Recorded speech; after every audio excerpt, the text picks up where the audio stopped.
Olá, galera. Sou o Paulo, Head de Vendas da Plumes. Sejam bem-vindos a mais um Papo B2B. Eu hoje eu estou com o Rafael Rosa aqui da Econodata. Dá um alô para a galera aí, Rafael. Se apresenta um pouquinho. Paulo, pessoal, boa tarde, tudo bem? Primeiro, uma honra, agradeço o convite da Plumes, parceira de longa data da Econodata. Prazer estar aqui com vocês para a gente ter esse papo B2B, falar um pouquinho mais sobre segmentação de mercado. Bom, para quem não me conhece, sou o Rafael, sou líder comercial da Econodata, já atuo na área de vendas aí há 10 anos, tenho 5 anos e meio aqui de casa na Econodata, já passei por diversas funções, entrei, só para dar uma contextualizada aí para vocês, entrei aqui como BDR, na verdade contratado como closer, mas com a função de estruturar o outbound da empresa nos primeiros meses.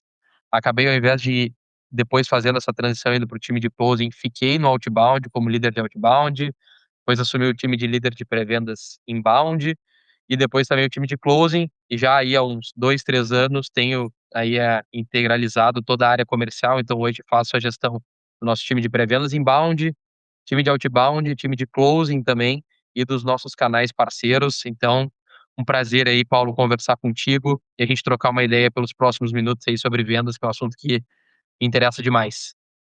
Que é isso, Rafa. A gente agradece aí essa parceria, como você falou, de longa data, tá? E, cara, parabéns pela trajetória e com certeza vai trazer informações riquíssimas aqui para esse assunto, né? Para esse tema que nós vamos ter hoje, que é sempre muito polêmico, gera muitas dúvidas. Então, com certeza, você vai ter muito a agregar aqui com a gente hoje, tá? E aproveitando, antes de fato a gente começar, tá, Rafa? Só dar um recado aí pra galera, que agora em março, né, Econodata, formalizando aí, né, na verdade, reforçando ainda mais essa parceria, vai estar participando da nossa imersão online, né, que o Paulo, que é o CEO da Econodata, vai estar conduzindo aqui junto com a gente, né? Então vamos lá, vamos ao que interessa. Hoje a gente tem um tema, como eu falei, aí, extremamente importante, que pode ser dúvida de muitas empresas, de muitos gestores, enfim, pessoas que estão na ponta da lança ali também na operação, que é a segmentação profunda, porque prospecção B2B não é sobre volume. E eu queria, Rafa, de fato, começar contigo pelo começo, tá? Acho que, como você já resumiu um pouquinho da sua trajetória aí, já viu diversas estratégias de prospecção acontecendo aí na sua rotina, quando a gente fala em segmentação profunda, eu acho que é legal traduzir para a galera o que isso quer dizer na prática. Então, você consegue dar um resumo e esclarecer um pouco desse tema para gente? Legal, legal, Paulo. Vamos lá. Bom, primeiro deixa eu dar um contexto aqui para o pessoal. A Econodata ela é uma plataforma de dados para prospecção, então a gente trabalha com inteligência de mercado e geração de leads B2B, né? Para a gente está muito enraizado, porque é a solução que a gente comercializa, esse, esse assunto de inteligência de mercado, de segmentação profunda, mas acho que aqui a gente tem uma ótima oportunidade também para disseminar um pouquinho mais esse conhecimento, compartilhar com quem está nos acompanhando aqui, o que é essa ação, essa estratégia, na verdade, de ao longo do processo de prospecção, trabalhar com uma segmentação profunda, né. Então, partindo realmente do início, Paulo, como tu comentou, eu acho que o importante é a gente entender por que discutir, por que fazer uma segmentação profunda. Primeiro, a gente tem algumas questões dentro de uma estrutura comercial que são escassas, né, então eu tenho o meu time é escasso, eu não consigo contratar infinitamente, então, de acordo com o orçamento, com o momento da empresa, eu vou ter determinadas pessoas e um número limitado de uma equipe comercial, seja de BDRs, de SDRs, de closers, independente da estrutura comercial que se tenha, eu tenho uma limitação de pessoal. E esse pessoal tem uma limitação de tempo, né. O tempo é escasso, é ali das 9 às 18, das 8 às 18, enfim, tem ali o horário útil em que esse time pode atuar. Então, se eu tenho 2 pontos de escassez, que é tempo e equipe, na hora em que eu for fazer uma prospecção, eu tenho que fazer a prospecção das empresas certas, né. E aí entra o assunto de segmentação profunda. Pra vocês terem uma ideia, hoje no país a gente tem mais de 26 milhões de empresas ativas. É inimaginável a gente conseguir prospectar todas essas empresas, e também não dá para acreditar que a minha empresa vende ou pode vender para todos esses 26 milhões de CNPJs que tem abertos aí no país. Então, eu preciso, dentro dessa população, entender quais empresas de fato têm aderência com a minha solução. Aí entra o conceito de ICP, que é o perfil ideal de cliente. Então eu tenho que olhar para dentro de casa, entender o meu perfil ideal de cliente e a partir daí fazer uma segmentação desse mercado, né. Então eu tenho que sair de 26 milhões de empresas ativas no país e olhar para um grupo muito menor, mas que eu tenho uma capacidade de aderência com a minha solução. E aí a gente entra nos pontos da segmentação. Como é que eu faço para pegar esses CNPJs e achar perfis em comum e a partir dali traçar um paralelo com o meu ICP. Aí tem diversos pontos que a gente pode trabalhar, né. Tem 3 mais comuns aqui, Paulo, que eu vou usar de exemplo e depois a gente pode aprofundar, mas tem 3 que eu vejo, assim, que todos os nossos clientes, ou a grande maioria deles, acaba utilizando hoje, que é região. Então, eu vou ter empresas que eu vou atender só daqui a pouco empresas do Sudeste, do Sul, do Nordeste, de um estado específico, dentro de um estado, de um município ou de uma mesorregião específica. Eu tenho a questão do setor, então além daqui a pouco de ser uma empresa do Rio Grande do Sul, eu preciso que sejam indústrias no Rio Grande do Sul, aí entra mais esse foco no setor. Eu prospecto quem? Eu prospecto indústria, eu prospecto varejo, eu prospecto empresas de e-commerce, eu prospecto o mercado agro. Então, aí entra uma segunda variável que é o setor, e uma terceira que é mais geral, é o porte, né. Então eu posso, além de, por exemplo, pegando esse gancho que eu estava falando, olhar para indústrias do Rio Grande do Sul, eu posso querer prospectar indústrias do Rio Grande do Sul que tenham no mínimo "X" funcionários, ou que faturem pelo menos 20 milhões ano. Daqui a pouco eu tenho uma solução contábil e eu preciso que o meu cliente fature no mínimo 50 milhões ano. Então eu posso usar um ou mais desses filtros para fazer essa segmentação profunda, e se eu pego essas 26 milhões de empresas e aplico 2, 3 desses filtros, eu já saio aí de 26 milhões de empresas para talvez umas 80, 70 mil empresas e depois vou colocando mais camadas de filtragem, ou às vezes eu tenho um mercado tão específico que só 2 ou 3 desses filtros já me levam ali para 5 mil, 10 mil empresas, e aí eu consigo olhar para quem realmente tem sinergia com o meu produto, com a minha solução, e fazer uma campanha de prospecção muito mais direcionada. Fazendo uma analogia, eu paro de dar tiro de bazuca, tentando acertar todo mundo, eu começo a dar um tiro de sniper, eu vou ser certeiro, eu vou buscar aquelas empresas que de fato têm alguma similaridade com o tipo de solução que eu comercializo. Legal que você já trouxe alguns exemplos práticos aqui no final, de como equilibrar na balança, né, de até onde ir, de quão profundo ir nessa segmentação profunda, sem que isso roube tempo ali do time de prospecção, enfim, de quem realmente ficar, responsável ali por essa ação, mas também alinhado com a eficiência, né, que a gente consiga ter um direcionamento ali efetivo em cima desse exemplo que você falou aí de 26 milhões de empresas potenciais que a gente pode estar atendendo. E aí em cima disso, Rafa, a gente dando um passo adiante, como que você vê que esses dados, né, podem afetar a forma que o vendedor vai conduzir ele próximos passos, follow-up, já que ele conseguiu ter uma preparação muito mais efetiva com essa segmentação? Legal, Paulo. Acho que tu comentou um ponto importante e que resume isso, que é a questão da eficiência, né. A gente está falando aqui sobre segmentação profunda e para quem está nos assistindo, a ideia passa longe de ser colocar só mais um trabalho e aumentar o processo. Na verdade, é uma etapa de preparação que lá na frente vai me economizar muito tempo, né. O objetivo da segmentação profunda não é criar mais trabalho, não é ser específico por vaidade, é ser específico para decidir onde investir o tempo, onde investir a minha energia humana que eu tenho dentro do time e eliminar o esforço desperdiçado, né. Então, a gente parte daí. A partir do momento que eu tenho ali uma segmentação clara, independente das variáveis, e aqui eu usei só alguns exemplos, eu começo a mapear quais são essas empresas que têm essa aderência, começo a ter os dados sobre elas, né. Então, a gente parte também dessa ideia. Para eu fazer uma segmentação profunda, eu preciso ter bons dados, né, senão eu vou fazer uma segmentação que não vai ser assertiva. Eu vou olhar para um faturamento, mas a minha fonte de dados não é segura com relação ao faturamento que eu estou buscando. Então daqui a pouco eu vou ter alguns ruídos e algumas sujeiras dentro dessa segmentação que eu estou fazendo. A partir do momento que eu tenho uma segmentação clara, aí eu consigo fazer também dentro do meu time algumas melhorias no próprio processo, né. Então eu vou ter, e aqui eu quero já até usar um exemplo, a gente tem falado muito sobre inteligência artificial também, e aqui na Econodata a gente valoriza muito essas iniciativas.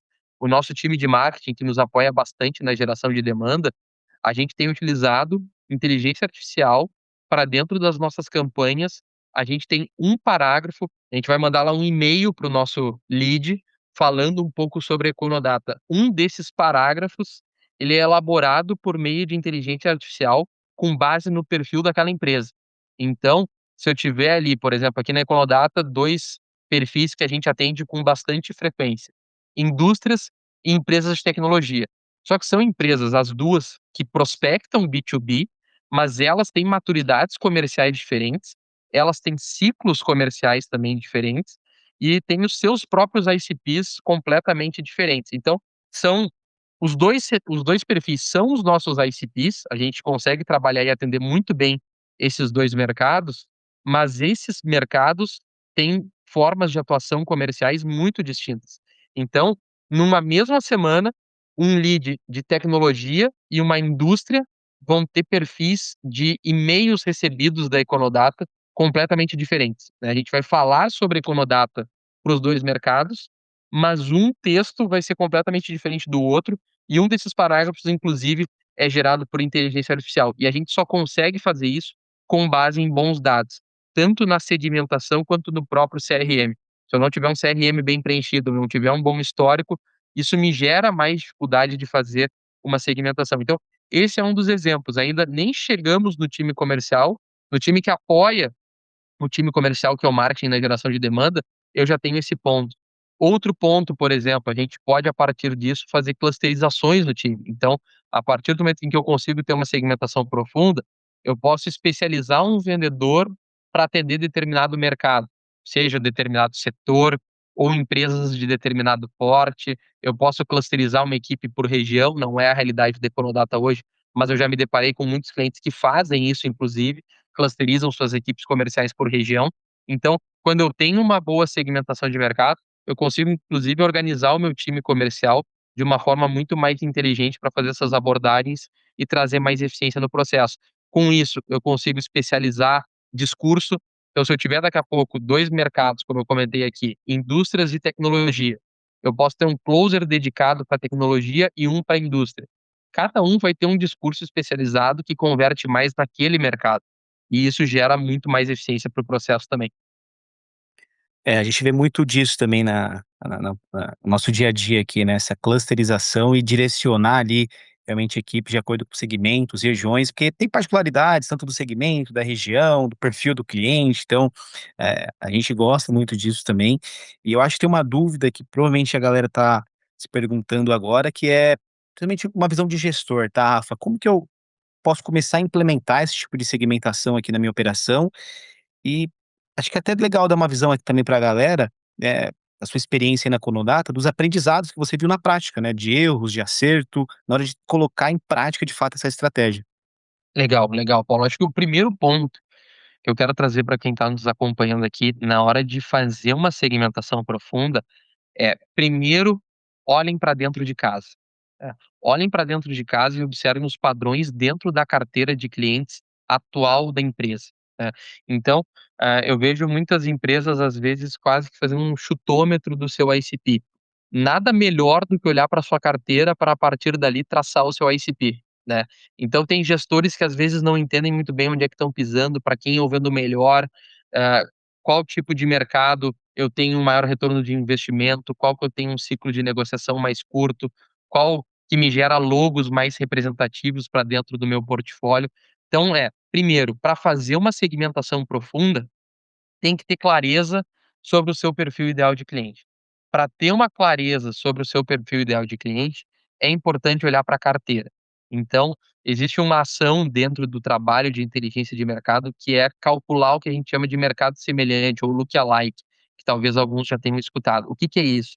É olhar para a carteira, encontrar um perfil padronizado dentro dessa carteira e buscar replicar empresas semelhantes que ainda não foram atendidas. Então, como gestor, a minha primeira sugestão é essa: se o ICP da sua empresa ainda não está bem definido, ou se criou um ICP, mas não se tem certeza de que ele de fato é o mais assertivo, revisem isso, olhem para a carteira de clientes, busquem quais são as empresas que, por alguma variável, gera mais resultado para a empresa e, a partir dali, tracem o seu ICP.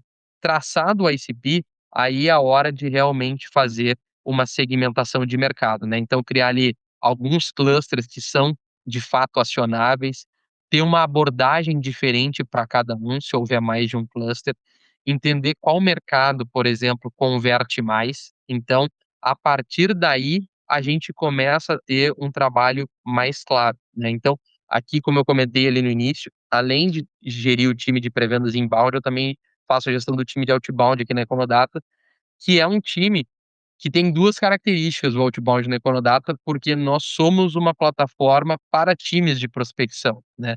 Então aqui o nosso time usa a nossa solução tanto para prospectar e gerar mais receita, quanto também para dar feedbacks para o próprio produto.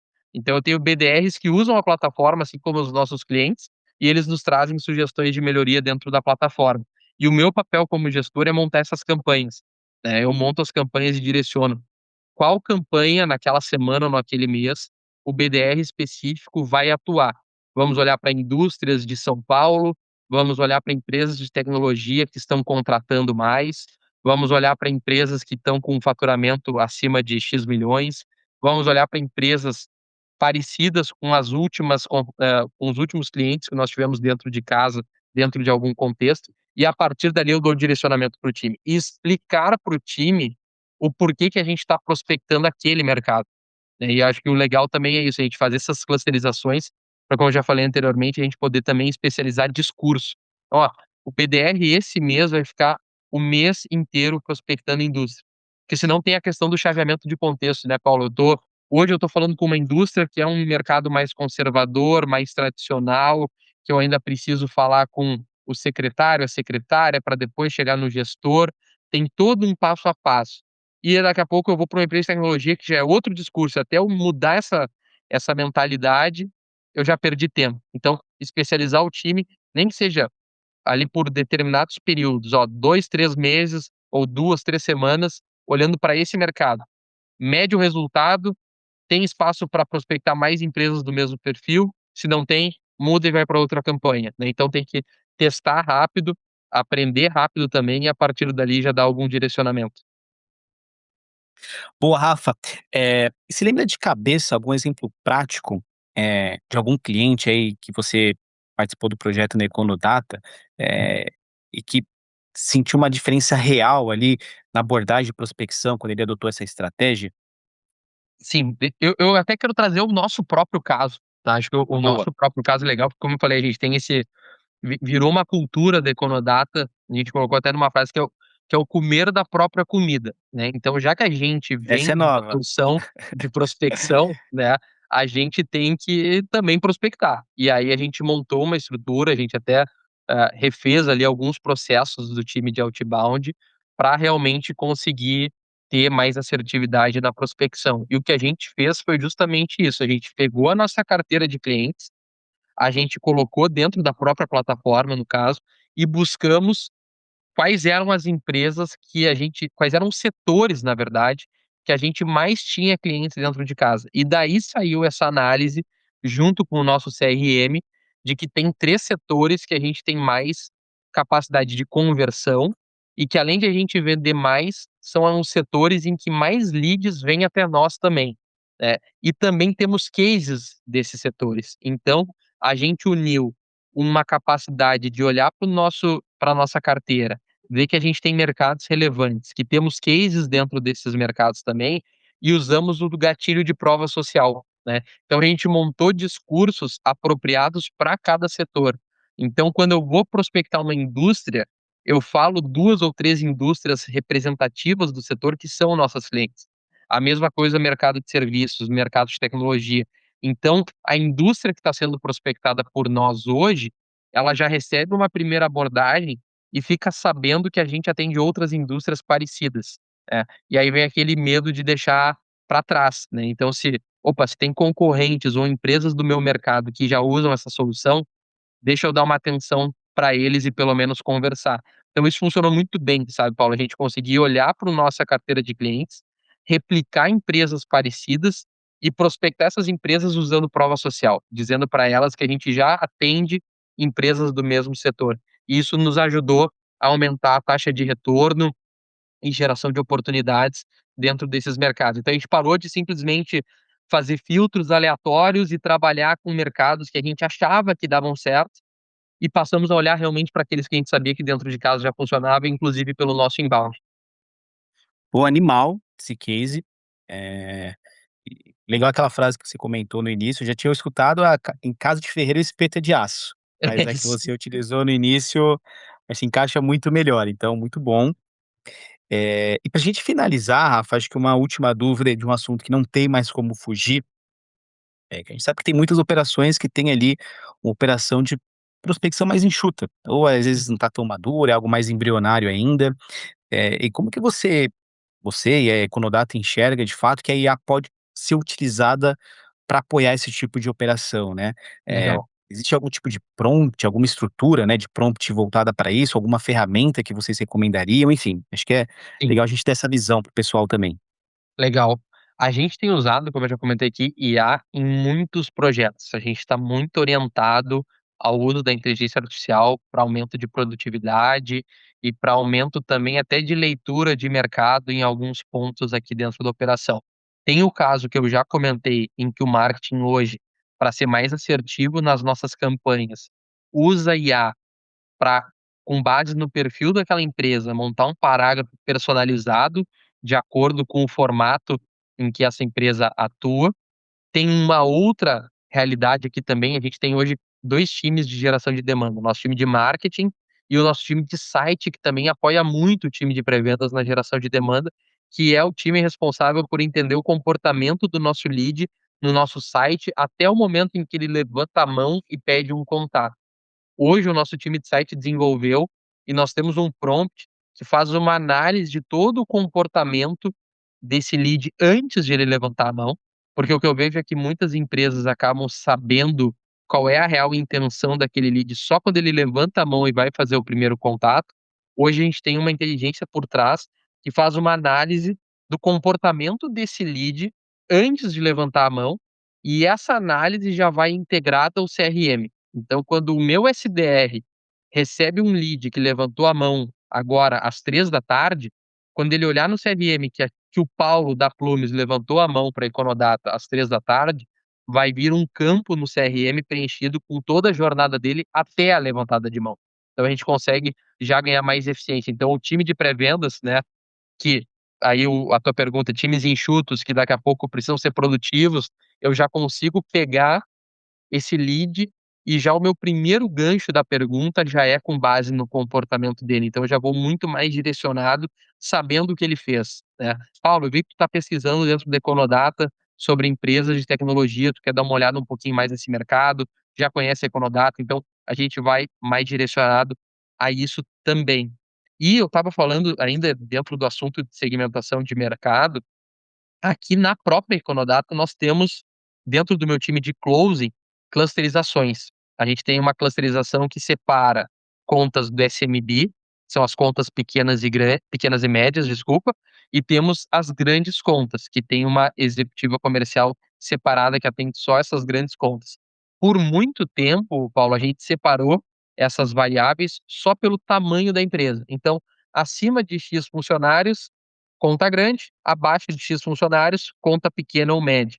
A gente também colocou um prompt de IA por trás, porque a gente estava deixando passar, por exemplo, em empresas que têm operação ao redor do mundo, então são multinacionais, mas o escritório no Brasil daqui a pouco tem 30 Pequeno. funcionários, né. Mas na verdade é uma grande empresa, gigantesca, operação em várias cidades do mundo, mas no Brasil tem 30 funcionários, mas ela se comporta como uma empresa grande. Então agora um prompt de IA identifica quando esse lead entra no CRM, e mesmo tendo 30 funcionários no Brasil, entra tagueado como uma empresa de grandes contas e vai para a nossa executiva adequada. Então, tem vários pontos aí, e sugiro para quem ainda não está usando IA, comece hoje, né, já está atrasado, mas com pequenas iniciativas, aqui eu nem estou trazendo pontos tão complexos, mas com pequenas iniciativas, a gente já tem ganhos rápidos de produtividade para o time, para operações enxutas também. Pô, Rafa, não tem mais como fugir de IA, né, já virou realidade. De fato, quem não tá utilizando, como você falou, já tá atrasado, mas dá tempo de correr atrás, né. Dá, dá. É isso. Bom, pessoal, a gente vai ficando por aqui, tá? Acho que foi um assunto aí importante, mas de forma bem objetiva, com os principais pontos aí para mostrar um pouquinho da importância de fazer esse tipo de segmentação na hora de ter uma prospecção bem feita. Quero agradecer novamente aqui a participação do Rafa. Quer deixar um alô aí pra galera, Rafa? Uma mensagem, como te encontrar? Fica à vontade. Perfeito. Paulo, primeiro, de novo, em nome da Econodata, aproveito para agradecer a Plumes pelo convite, te agradeço pela receptividade aqui, por essa troca que a gente teve. Espero que quem nos acompanhou tenha aproveitado, quem dedicou um tempinho aí, meia hora do seu dia para em algum momento nos ouvir, que esse tempo dedicado realmente tenha valido a pena e que algum insight daqui tenha saído para vocês conseguirem otimizar a operação comercial de vocês. Quem quiser me encontrar no LinkedIn é Rafael J. Rosa, então Instagram também.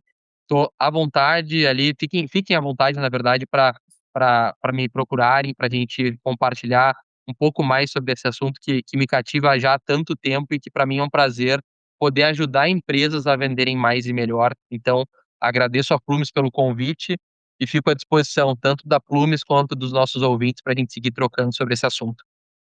Boa, Rafa. Quero reforçar esse agradecimento aí à nossa audiência, tá? Que para esses 30 minutinhos para nos escutar. Realmente espero que tenha sido um assunto relevante aí, que de fato algum insight tenha saído para apoiá-los.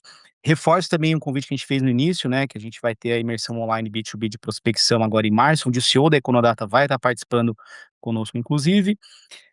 Também reforço mais um convite de assinarem o nosso feed aqui do podcast. Quem quiser me acionar, trocar alguma ideia, bater algum papo, tirar alguma dúvida, pode me chamar ali no LinkedIn, no e-mail, paulo.santos@plumes.com. Vou estar sempre à disposição, fechou? É isso, galera. A gente vai ficando por aqui e até a próxima. Tchau, tchau. Tchau, tchau.